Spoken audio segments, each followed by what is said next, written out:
And of course we just got them outside together and it starts to pour rain. I'm hiding beside the chicken coop.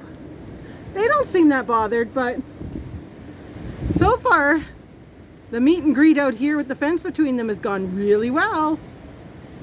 Bucky's not even really that bothered. But yep, that's Mandy with the red halter and Peppy with the green halter. Well, first we had thunder. And we thought for sure we were in for a lightning and thunderstorm. And now, it's crazy! Look at it! Oh, this is miserable! Welcome to Ontario.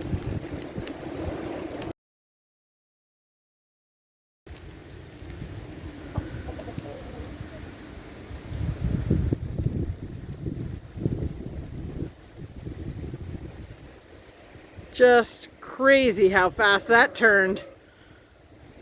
Unbelievable. What are they calling the things in BC right now?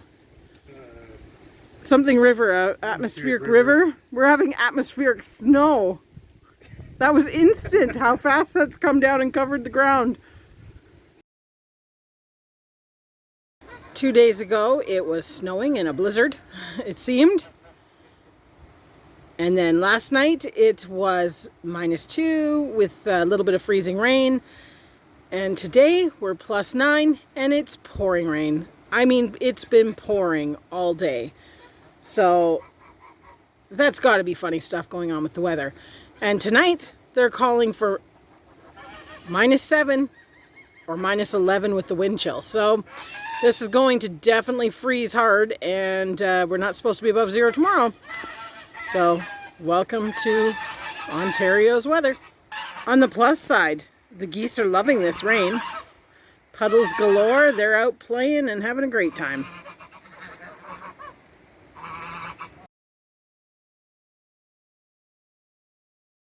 So that crazy rain that I filmed on Tuesday, we were, I think, 10 degrees. Yesterday, it snowed all day. And we're now Thursday morning. It's -8. And we have a beautiful white Christmassy look. But trust me, it won't be staying.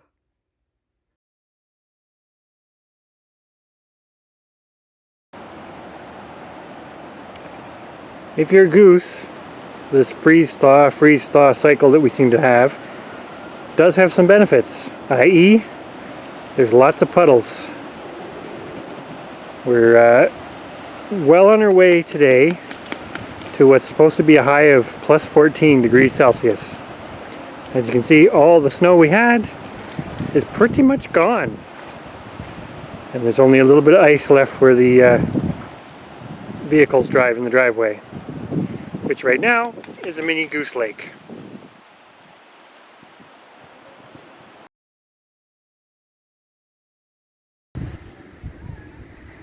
December 12th, 6 degrees Celsius and sunny. What is up with this weather?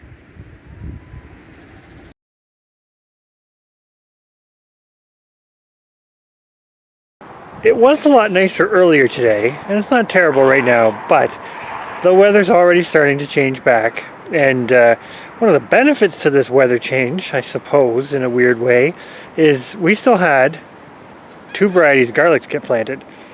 So before we get another freeze up here, I'm going to get that done. So there is our little bit of Siberian garlic, which we've had soaking, etc. So I've got to make the holes for that, get that in the ground, and get that mulched before it gets a little too cold here to do that.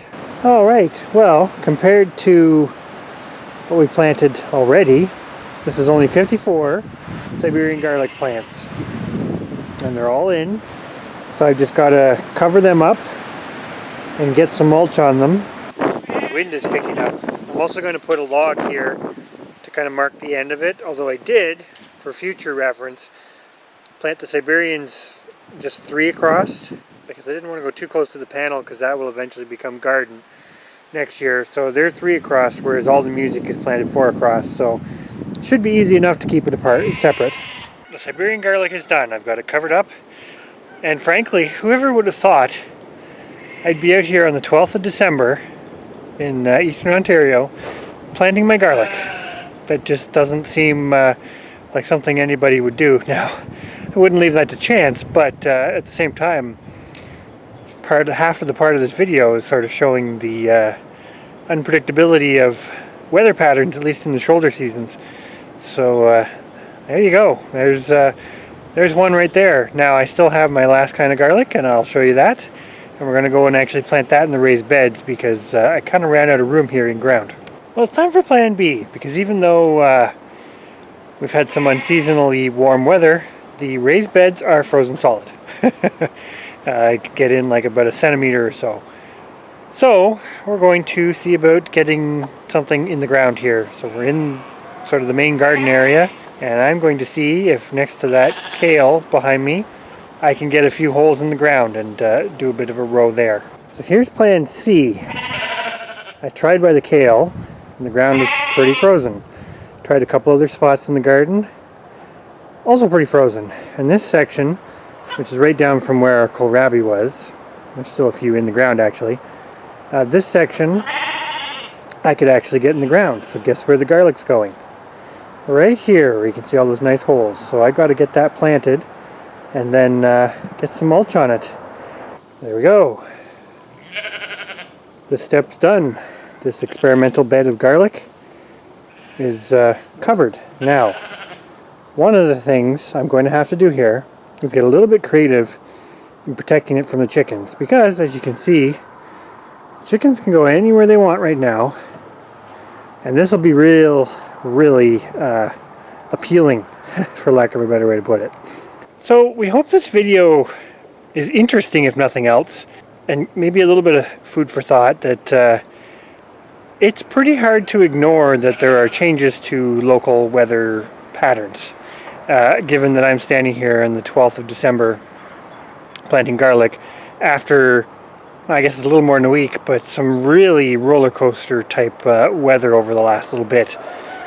And I think the key there, because obviously we're in the shoulder season, right? We're in late fall, which really late fall you would expect sort of unpredictable weather, but I don't know, this is putting unpredictable maybe at a little higher level here. And really it's something we've seen for the last few years, so it's not going anywhere, but this really makes it important to think, if you're going for sustainability in your homestead plans, you need to think about a lot of things, and you need to pick animals and plants that are able to deal with whatever local conditions you're going to have thrown at them, because especially on the animal front, because you have them for a longer period of time.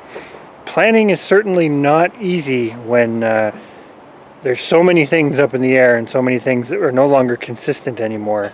It makes the planning a little harder, so we've got to get creative with things. But anyways, this one's more of just an interest piece, documenting some what we feel is rather crazy up and down weather. We wouldn't have considered it crazy had it just stayed as rain or stayed as snow, or kind of done the normal get cold, stay cold sort of thing. But yeah, the yo-yo effect and all that it brings with it is interesting and seems to be here to stay, at least for your shoulder seasons of spring and fall. And here's my short-term solution to the problem of protecting this garlic from getting dug up by chickens. Place something over top of it. And in this case, I happen to have an old rabbit cage that's not in use at the moment, and some tomato cages, which should be just enough to keep them from making too big of a mess.